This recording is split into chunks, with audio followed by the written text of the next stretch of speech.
warahmatullahi wabarakatuh. Kembali lagi bersama saya Mega Merdiana dari Prodi Pendidikan Ekonomi Universitas Pancasakti Bekasi. Nah, video ini dibuat untuk melaksanakan ujian akhir semester mata kuliah metodologi penelitian. Pada ujian akhir semester ini, saya membuat proposal penelitian yang berjudul Pengaruh Penerapan Problem-Based Learning terhadap kemampuan berpikir kritis siswa ditinjau dari minat belajar siswa terhadap mata pelajaran IPS di SMP Nurul Hidayah. Nah, sebelum menonton, teman-teman jangan lupa untuk comment and subscribe. Selamat menonton. Penelitian pada kali ini memiliki latar belakang, yaitu sekolah menjadi sarana untuk menuntut ilmu. Di sana siswa diajarkan berbagai macam ilmu, salah satunya adalah ilmu pengetahuan sosial. Nah, pada abad 21 ini, perkembangan ilmu pengetahuan serta teknologi khususnya di bidang informasi dan komunikasi tumbuh sangat pesat. Selain itu, persaingan hidup di era globalisasi ini juga sangat ketat. Maka dari itu, dalam menghadapi era modernisasi seperti sekarang ini, sistem pendidikan di Indonesia diharapkan mampu membekali siswa dengan keterampilan belajar serta kecakapan hidup yang salah satunya adalah kemampuan berpikir kritis. Kemampuan berpikir kritis siswa dapat dikembangkan melalui pemilihan model pembelajaran yang tepat, yaitu model pembelajaran Problem-Based Learning atau PBL, menjadi salah satu model pembelajaran yang diusahakan mampu mengembangkan kemampuan berpikir siswa. PBL ini dianggap mampu mengarahkan cara berpikir siswa untuk lebih kritis, karena model ini dirancang secara terorganisir untuk menyajikan pada permasalahan yang kompleks. Oleh sebab itu, PBL membutuhkan kemampuan berpikir kritis untuk menganalisis dan memecahkan masalah-masalah tersebut. Lalu apa nih rumusan masalahnya?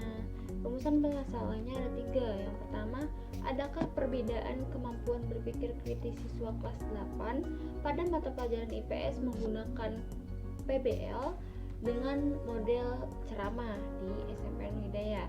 Yang kedua, adakah perbedaan kemampuan berpikir kritis siswa berdasarkan minat belajar siswa pada mata pelajaran IPS ini? Yang ketiga, adakah perbedaan kemampuan berpikir kritis siswa pada mata pelajaran IPS dengan penerapan model PBL yang ditinjau dari minat belajar siswa yang berbeda?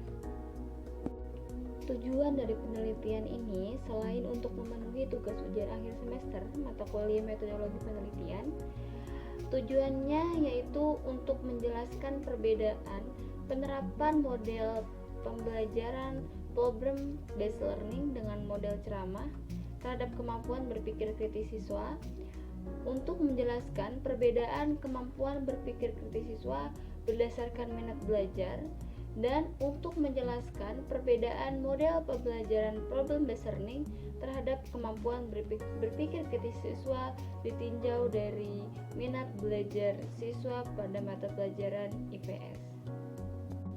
Baik, mari kita ke pembahasannya.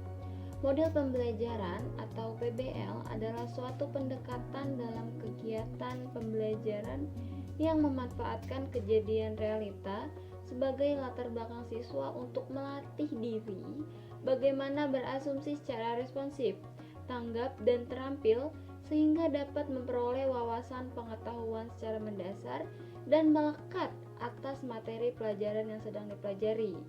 Seperti yang dijelaskan di atas, bahwa model PBL ialah suatu strategi pembelajaran yang berdasarkan kehidupan nyata selaku bahan kajian siswa sehingga siswa mampu menyerap banyak informasi dan pengetahuan. Selanjutnya, minat belajar. Minat belajar adalah aspek psikologi seseorang yang menampakkan diri dalam beberapa gejala, seperti gairah, keinginan, perasaan suka untuk melakukan proses perubahan tingkah laku melalui berbagai kegiatan yang meliputi mencari pengetahuan dan pengalaman.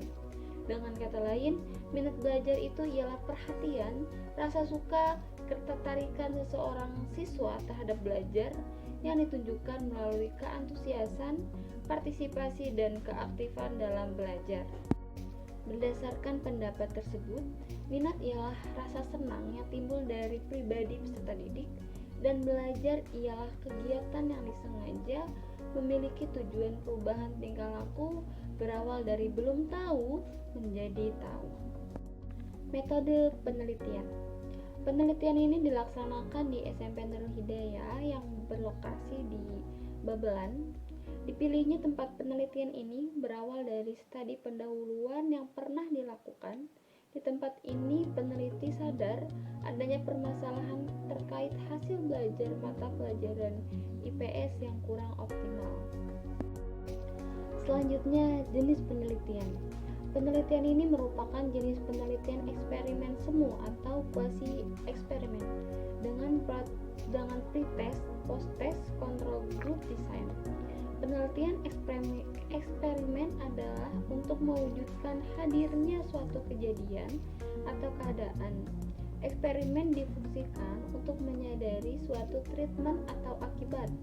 Eksperimen semu atau quasi eksperimen adalah eksperimen yang tidak murni karena tidak sepenuhnya dilakukan kontrol terhadap sampel atau populasi yang digunakan dalam penelitian. Lalu, variabel dalam penelitian ini adalah model problem based learning menjadi variabel bebasnya atau X.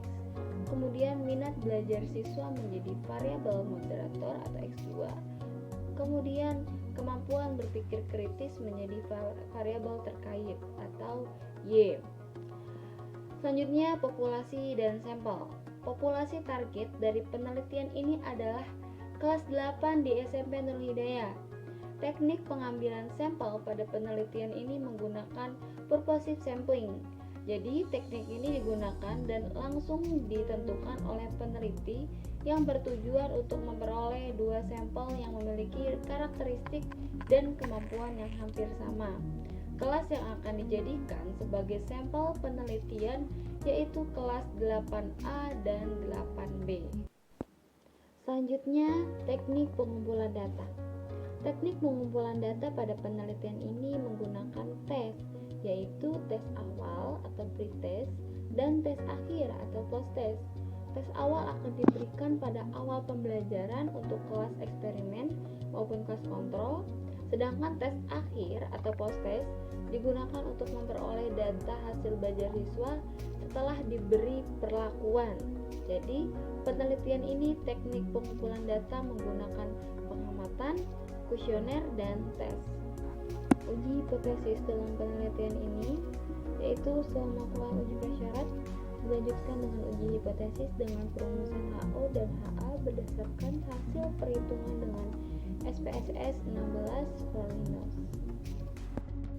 Mohon maaf jika ada kekurangan. Untuk lebih lengkapnya bisa dilihat di link yang telah tertera di layar teman-teman. Baik teman-teman, saya rasa cukup. Semoga apa yang telah saya sampaikan bermanfaat untuk teman-teman semuanya. Saya Mega Merdiana, pamit undur diri. Wassalamualaikum warahmatullahi wabarakatuh.